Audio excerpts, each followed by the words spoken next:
What up? It's your boy D, and I'm back at you with another video. So, I've been waiting to make this video all day.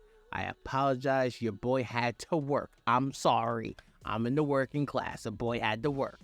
But, bro, the news that we got today is that the beloved Monday Night Raw will be leaving cable television for the first time since 1993. The Raw brand is leaving USA Network.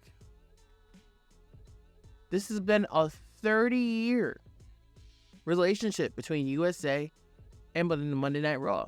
Yes, I know there was breaks in between, because yes, I know that Monday Night Raw used to air on Spike TV. I'm from that era, best believe. But for the longest I've been alive, we're talking about longevity-wise, Raw's been on the USA Network. And USA Network will be done with Raw and somewhere at the end of 2024, which means that Netflix will be taking over Monday Night Raw in January 2025.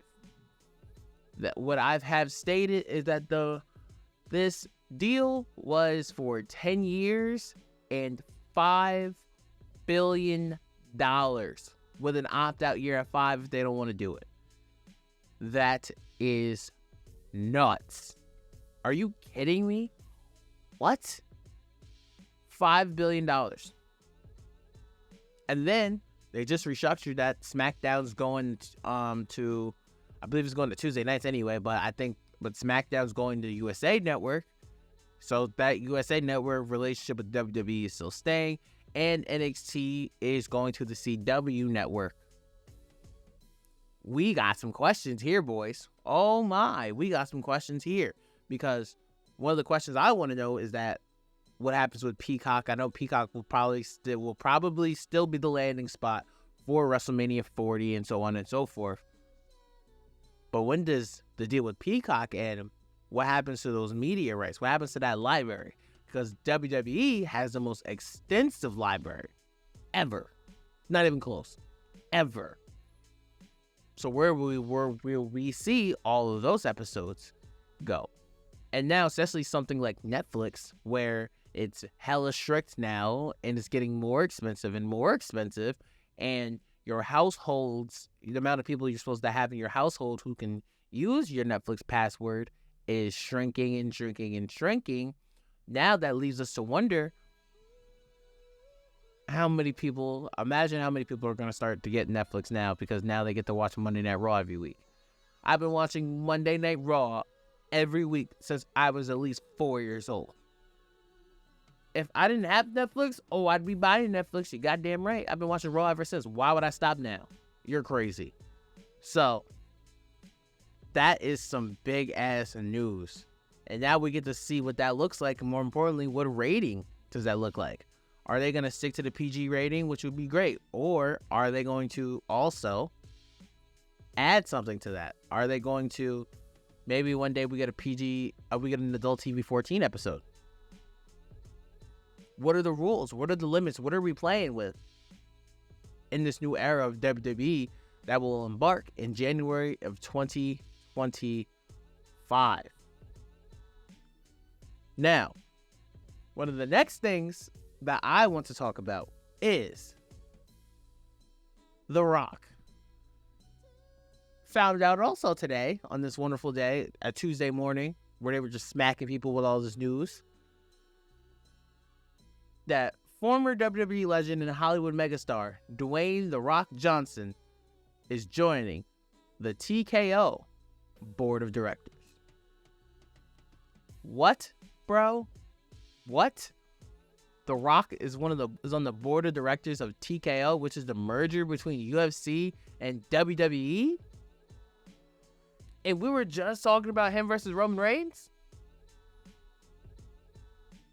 Where are we going from here? I know on First Take, The Rock had the whole thing with Stephen A. and Molly.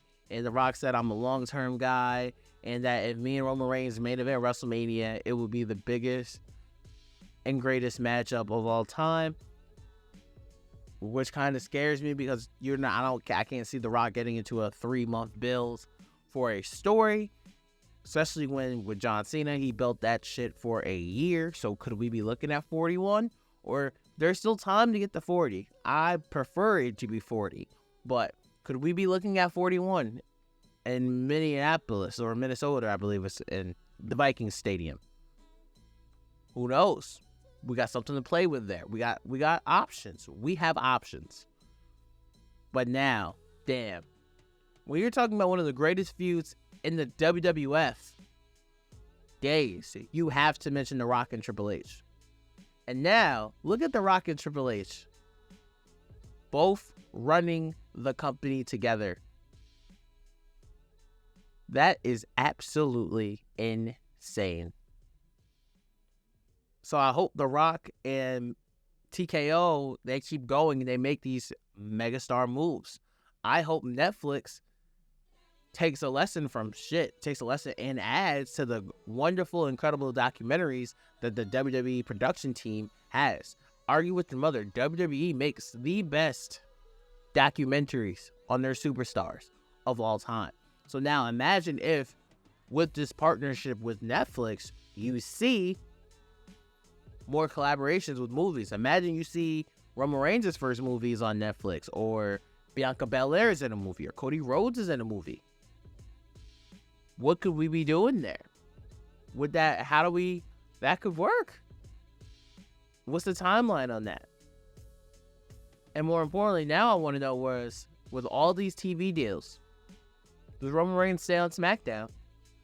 Or does Roman Reigns stay on SmackDown for now and then jump to Monday Night Raw on January 25th when the deal comes in?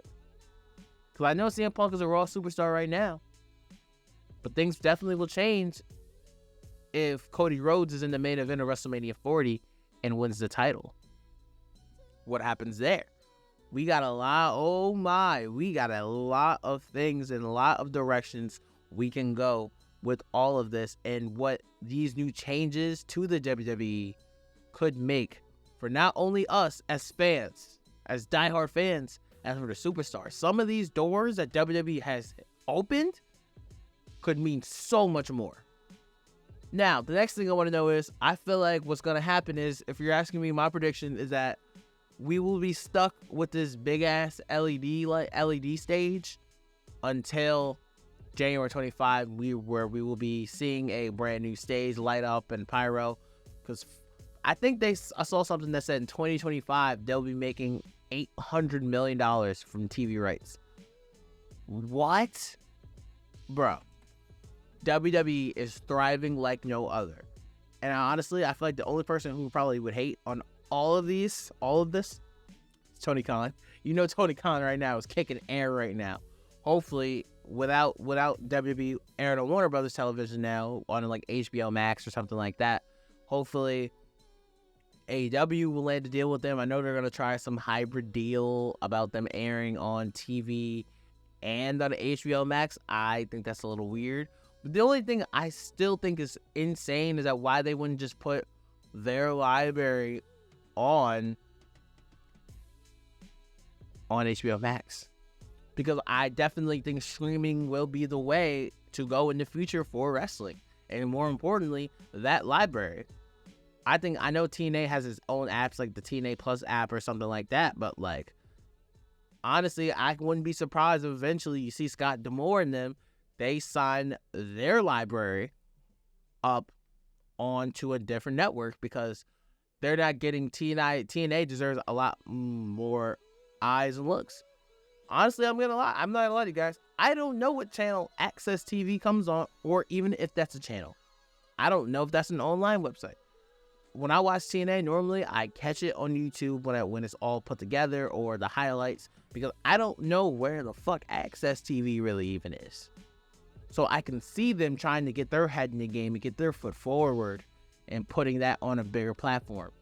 Then you think about OVW. They just had the show Wrestlers. Mickey James just showed them. I know Mick Foley goes down there now. Where do they go? Do we still get a season 2 of wrestlers? Do they merge with the WWE somehow and get some of these people tryouts like Hollywood Haley J?